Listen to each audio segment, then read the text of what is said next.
पिता पुत्र पवित्र आत्मा के नाम पे आमीन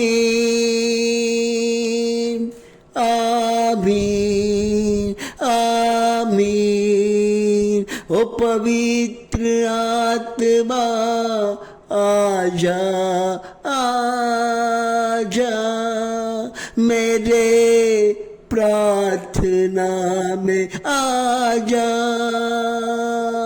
आजा हमारे लोगों को आशीषित कर जा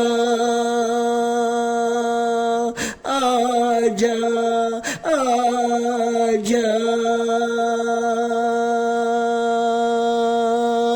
प्रभु आप अगर नहीं आएंगे तो मेरे लोग क्या करेंगे और कहाँ जाएंगे कहाँ जाएंगे क्या करेंगे परमेश्वर किसको पुकारेंगे परमेश्वर तेरे सिवा कौन है तेरे सिवा मेरा कौन है किस दरवाजे पे खटखटाऊंगा कोई संसार का दरवाजा खुला हुआ नहीं है सब बंद है सब में शक्तिहीन है परमेश्वर कोई नहीं कर सकता है सिर्फ एक दरवाजा है जिसको मैं खटखटा सकता हूँ उनका नाम है प्रभु यीशु मसीह का पवित्र दरवाजा। प्रभु मैं आपके दरवाजे पे खड़ा हूँ मैं आपके दरवाजे पे खड़ा हूँ परमेश्वर मेरे लोगों के लिए आशीषित कर उस दरवाजे को खोल प्रभु जी खोल प्रभु जी अपने बच्चों के लिए जो कष्ट में है जो तकलीफ में है जो दुख में है जो धंधा बिजनेस में आशीष चाहता है जो रिश्ते में ब्लेसिंग चाहता है नौकरियां में ब्लेसिंग चाहता है बाल बच्चों को उन्नति का विकास चाहता है घर परिवार में जो शांति चाहता है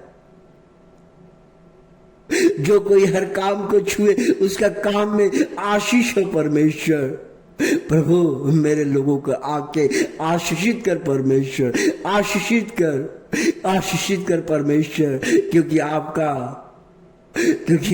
आपका वचन संत मत्ती अध्याय 18 में इस प्रकार कहते हैं कि स्वर्ग का राज्य में सबसे बड़ा कौन है। प्रभु यीशु मसीह इस सवाल को रखे कि स्वर्ग के राज्य में सबसे बड़ा कौन है। स्वर्ग का राज्य का सिंहासन में परमेश्वर कह रहे हैं कि जो कोई धरती से स्वर्ग में जाएगा उनमें सबसे बड़ा कौन है उनमें सबसे बड़ा कौन है और आपको कैसे और क्या करना है। इन तमाम प्रश्नों को परमेश्वर ने मेरे सामने रखा है। इसके लिए मैं धन्यवाद करना चाहता हूँ परमेश्वर मैं धन्यवाद करना चाहता हूँ। प्रभु यीशु मसीह ने अपने शिष्यों को बुलाया और प्रभु यीशु मसीह भी वहां थे। शिष्यों ने अपने सवाल किया परमेश्वर से प्रभु जी स्वर्ग के राज्य में सबसे बड़ा कौन है। सब एक दूसरे को देखने लगे। शिष्यों ने ये प्रश्न किया कि स्वर्ग के राज्य में सबसे बड़ा कौन है। बोला एक उन्होंने बच्चे को बुलाया और बच्चे को बुला के सामने खड़ा कर दिया और कहा देखो स्वर्ग के राज्य में सबसे बड़ा ये बालक है। जो मनुष्य जो व्यक्ति इस बालक के समान बनेगा वो स्वर्ग राज्य का सबसे बड़ा कहलाएगा क्योंकि बालक को मालूम है बालक ना तो पाप करता है ना उनके दिल में छल रहता है कपट रहता है। इसलिए परमेश्वर ने कहता है जो बालक के समान बनेगा जो बालक के जैसा व्यवहार करेगा जो बालक के जैसा अपना हृदय को निर्मल रखेगा शुद्ध रखेगा वही स्वर्ग के राज्य में प्रवेश करेगा। परमेश्वर हम लोग को कह रहा है कि आप बालक के समान बन जाओ तो तुम स्वर्ग के राज्य में प्रवेश करोगे। लेकिन नहीं जैसे जैसे हम बड़ा होते हैं हमारा बुद्धि बड़ा जाता है हमारे अंदर घमंड अहंकार सभी चीज उपस्थित हो जाते हैं और हमारा सोचने का तरीका ही बदल जाता है। हम बच्चे की तरह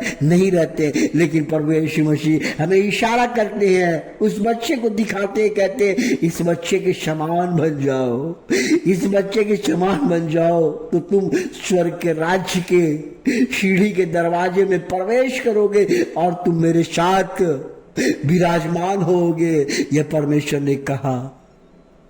आज सवाल है कि स्वर्ग के राज्य में प्रवेश होने के लिए हमें बच्चे के समान, हमें हर चीज भूल के हमारा स्वभाव, हमारा विचार, हमारा नम्र होना चाहिए, शुद्ध होना चाहिए, पवित्र होना चाहिए। ये परमेश्वर कह रहे हैं। धन्यवाद हो पिता परमेश्वर ये वचन बोलने के लिए। प्रभु जी आज मेरे सामने कई लोग हैं परमेश्वर, उनको आशीर्वाद दीजिए, उनको शांति दीजिए, उनको दया कीजिए परमेश्वर। उसके धंधे बिजनेस को, जो कष्ट में है, जो तकलीफ में है, जो दुख में है, जो बीमारी में है परमेश्वर, उसको आशीषित कीजिए, उनको आशीषित कीजिए, उनको छूइए पिता परमेश्वर, उनका जीवन बदल जाए पिता परमेश्वर, उसके परिवार में शांति आए प्रभु जी। यही मेरी दुआ और प्रार्थना। ये परमेश्वर ये प्रार्थना आपके पावन चरणों में, पवित्र चरणों में समर्पित करता हूं। हमारे मन तन को बच्चे के समान बनाइए, ये मेरी दुआ है।